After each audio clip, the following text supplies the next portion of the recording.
वो ठीक नहीं होता। ਤਾਂ ਰਿਲਾਇੰਸ ਵੱਲੋਂ ਇੱਕ ਆਫੀਸ਼ੀਅਲ ਸਟੇਟਮੈਂਟ ਜਾਰੀ ਕਰਕੇ ਇੱਕ ਗੱਲ ਸਾਫ਼ ਕਰ ਦਿੱਤੀ ਗਈ ਹੈ ਕਿ ਤਿੰਨੇ ਖੇਤੀ ਕਾਨੂੰਨਾਂ ਦੇ ਨਾਲ ਉਹਨਾਂ ਦਾ ਕੋਈ ਤਾਲੁਕਾਤ ਨਹੀਂ ਹੈ, ਨਾ ਹੀ ਉਹ ਇਸ ਤਰ੍ਹਾਂ ਦੀ ਜ਼ਮੀਨਾਂ ਖਰੀਦਦੇ ਨੇ ਤੇ ਨਾ ਹੀ ਕੰਟਰੈਕਟ ਫਾਰਮਿੰਗ ਕਰਦੇ ਨੇ। ਪੰਜਾਬ ਕਾਂਗਰਸ ਵੀ ਰਿਲਾਇੰਸ ਦੇ ਇਸ ਬਿਆਨ ਦਾ ਸਵਾਗਤ ਕਰ ਰਹੀ है। रिलायंस का बयान है तो हम स्वागत करते हैं कि वो कह रहे हैं कि किसानों के हक में हैं और किसान सड़कों पे ठुठरा रहे हैं, मर रहे हैं, दम तोड़ रहे हैं और किसान हित में रिलायंस को सामने फिर आना चाहिए।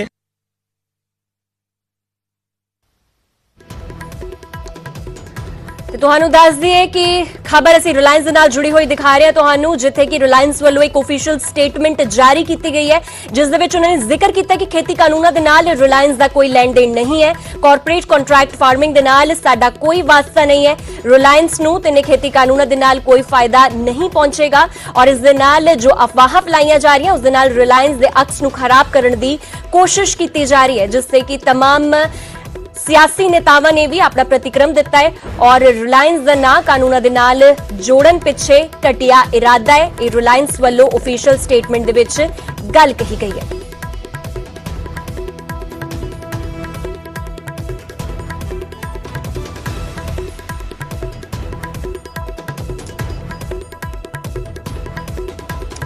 ਤੁਹਾਨੂੰ ਦੱਸ ਦੇ ਕਿ ਰਿਲਾਇੰਸ ਵੱਲੋਂ ਇਹ ਬਿਆਨ ਦਿੱਤਾ ਜਾ ਰਿਹਾ ਖਾਸ ਕਰਕੇ ਉਸ ਮਾਹੌਲ ਦੇ ਵਿੱਚ ਜਦੋਂ ਕਿ ਪੰਜਾਬ ਦੀ ਗੱਲ ਕੀਤੀ ਜਾਏ, ਪੰਜਾਬ ਦੇ ਨਾਲ ਨਾਲ ਹੋਰ ਸੂਬਿਆਂ ਦੀ ਗੱਲ ਕੀਤੀ ਜਾਏ ਜਿੱਥੋਂ ਕਿ ਕਿਸਾਨ ਇਸ ਵੇਲੇ ਦਿੱਲੀ ਦੀਆਂ ਬਰੂਹਾਂ ਤੇ ਡਟੇ ਹੋਏ ਨੇ ਔਰ ਖਾਸ ਕਰਕੇ ਰਿਲਾयंस ਦਾ ਵਿਰੋਧ ਕੀਤਾ ਜਾ ਰਿਹਾ ਔਰ ਕਿਹਾ ਜਾ ਰਿਹਾ ਕਿ ਰਿਲਾयंस ਔਰ ਸਰਕਾਰ ਆਪਸ ਚ ਮਿਲੀ ਹੋਈ ਹੈ ਔਰ ਉਸ ਦੌਰਾਨ ਰਿਲਾयंस ਵੱਲੋਂ ਇਹ ਆਫੀਸ਼ੀਅਲ ਬਿਆਨ ਜਿਹੜਾ ਉਹ ਜਾਰੀ ਕੀਤਾ ਗਿਆ ਹੈ। ਰਿਲਾयंस ਵੱਲੋਂ ਸਾਫ਼ ਕਿਹਾ ਗਿਆ ਕਿ ਖੇਤੀ ਕਾਨੂੰਨਾਂ ਦੇ ਨਾਲ ਸਾਡਾ ਕੋਈ ਲੈਣ ਦੇਣ ਨਹੀਂ ਹੈ, ਕੰਟਰੈਕਟ और कॉर्पोरेट फार्मिंग दे नाल साडा कोई वास्ता नहीं है, कॉन्ट्रैक्ट फार्मिंग दे विच दाखल होण दी भी साडी अगे भी कोई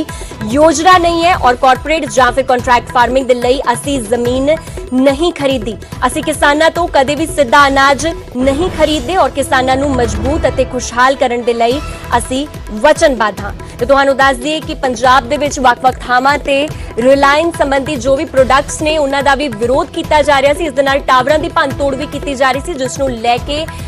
सीएम कैप्टन अमरिंदर सिंह ਵੱਲੋਂ भी इस चीज की नखेदी की गई सी कि इस तरह भंन-तोड़ नहीं होनी चाहिए। इस दे नाल ही प्रधानमंत्री मोदी ਵੱਲੋਂ भी यह कहा गया सीगा कि विरोध करना हर किसी का अधिकार है पर उस दे विच देश की संपत्ति का नुकसान करना किते भी सही नहीं है। ते हुण रिलायंस ਵੱਲੋਂ अपनी एक ऑफिशियल स्टेटमेंट के राही अपनी गल कही गई है और रिलायंस ने कहा है कि खेती कानूनों के नाल सानू कोई फायदा नहीं होवेगा और असी भी किसानां तो कदी सीधा अनाज नहीं खरीदते। इस दे नाल आने वाले समय दे विच भी कॉन्ट्रैक्ट फार्मिंग दे विच दाखल होने की साडी कोई योजना नहीं है और असी किसानां तो कदी सीधा अनाज नहीं खरीदिया, किसानां नूं मजबूत अते खुशहाल करन लई असी वचनबद्ध हां। इस दे नाल ही रिलायंस ਵੱਲੋਂ ਇਹ ਵੀ ਗੱਲ ਕਹੀ ਗਈ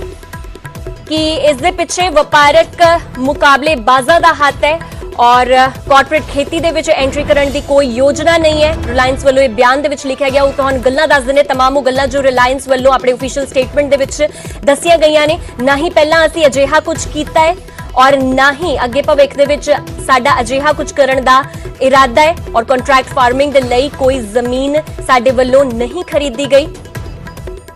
इस दे नाल ही रिलायंस ਵੱਲੋਂ ਇਹ ਕਿਹਾ ਗਿਆ ਹੈ ਕਿ ਅਸੀਂ ਚਾਹੁੰਦੇ ਹਾਂ ਕਿ ਦੇਸ਼ ਦਾ ਕਿਸਾਨ ਖੁਸ਼ਹਾਲ ਹੋਵੇ ਔਰ ਅਸੀਂ ਵੀ ਇਸ ਚੀਜ਼ ਨੂੰ ਲੈ ਕੇ ਇਸ ਗੱਲ ਨੂੰ ਲੈ ਕੇ ਅਸੀਂ ਵਚਨਬੱਧ ਹਾਂ, ਅਸੀਂ ਕਿਸਾਨਾਂ ਤੋਂ ਸਿੱਧਾ ਅਨਾਜ ਨਹੀਂ ਖਰੀਦਦੇ। ਤਾਂ ਇੱਕ ਪਾਸੇ ਰਿਲਾयंस ਦਾ ਵਿਰੋਧ ਵੀ ਜਿੱਥੇ ਕਿ ਸੂਬੇ ਦੇ ਵਿੱਚ ਹੋਇਆ, ਇਸ ਦੇ ਨਾਲ तमाम ਕਿਸਾਨ ਵੀ ਕਈ ਵਿਰੋਧ ਦੇ ਵਿੱਚ ਨੇ ਔਰ रिलायंस ਦਾ ਉਸ ਤੇ ਸਪਸ਼ਟੀਕਰਨ ਸਾਹਮਣੇ ਆਇਆ ਜਿਸ ਦੇ ਵਿੱਚ ਰਿਲਾयंस ਵੱਲੋਂ ਇਹ ਕਿਹਾ ਗਿਆ ਹੈ ਕਿ ਸਾਡੇ ਅਕਸ ਨੂੰ ਖਰਾਬ ਕਰਨ ਦੀ ਕੋਸ਼ਿਸ਼ ਕੀਤੀ ਜਾ ਰਹੀ ਹੈ और सप्लायर सिर्फ किसानों तो MSP ते ही खरीदण। रिलायंस वालों ये भी गल कही गई। रिलायंस ने अपने ऑफिशियल बयान दे विच कहा है कि असी किसानों दे नाल हां और शरारती अंसरां दे असी खिलाफ हां और भंन-तोड़ दे पिछे शरारती तत्त ने। रिलायंस ने इसनूं वपारक जिहड़े मतभेद ने जिहड़े मुकाबलेबाज ने उन्हां दा हत्थ इस दे विच दस्सिआ है, भंन-तोड़ दे पिछे शरारती अंसरां दा हत्थ है और असी भी किसान दे नाल हां। असी चाहुंदे हां कि देश दा किसान उन्नति दी राह ते चले, देश दा किसान खुशहाल होवे। तां रिलायंस वल्लों अपनी स्टेटमेंट दे विच गल कही जा रही है। ਤੁਹਾਨੂੰ ਦੱਸ ਦਈਏ ਕਿ ਸਟੇਟਮੈਂਟ ਇਸ ਲਈ ਵੀ ਜ਼ਰੂਰੀ ਹੈ ਕਿਉਂਕਿ ਇਸ ਵੇਲੇ ਰਿਲਾਇੰਸ ਦੇ ਅਕਸ ਨੂੰ ਖਰਾਬ ਕਰਨ ਦੀ ਕੋਸ਼ਿਸ਼ ਕੀਤੀ ਜਾ ਰਹੀ ਹੈ। ਜਿਸ ਤਰ੍ਹਾਂ ਕਿ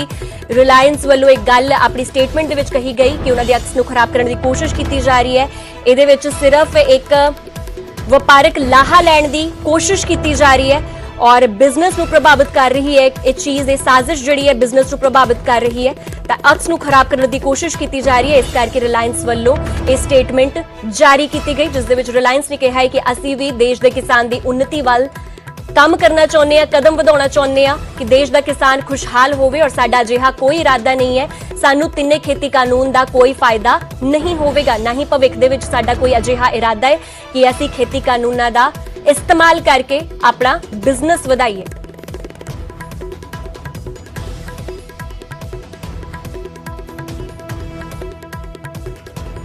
तो ਤੁਹਾਨੂੰ ਇੱਕ ਵਾਰ ਫਿਰ ਤੋਂ ਦੱਸ ਦਿੰਦੇ ਕਿ ਕਿਸਾਨ ਅੰਦੋਲਨ ਤੇ ਰਿਲਾਇੰਸ ਵੱਲੋਂ ਬਿਆਨ ਜਾਰੀ ਕੀਤਾ ਗਿਆ ਹੈ ਔਰ ਖੇਤੀ ਕਾਨੂੰਨਾਂ ਦੇ ਨਾਲ ਰਿਲਾਇੰਸ ਦਾ ਕੋਈ ਲੈਣ ਦੇਣ ਨਹੀਂ ਹੈ। ਇਹ ਗੱਲ ਰਿਲਾਇੰਸ ਵੱਲੋਂ ਸਾਫ਼ ਕਰ ਦਿੱਤੀ ਗਈ ਹੈ।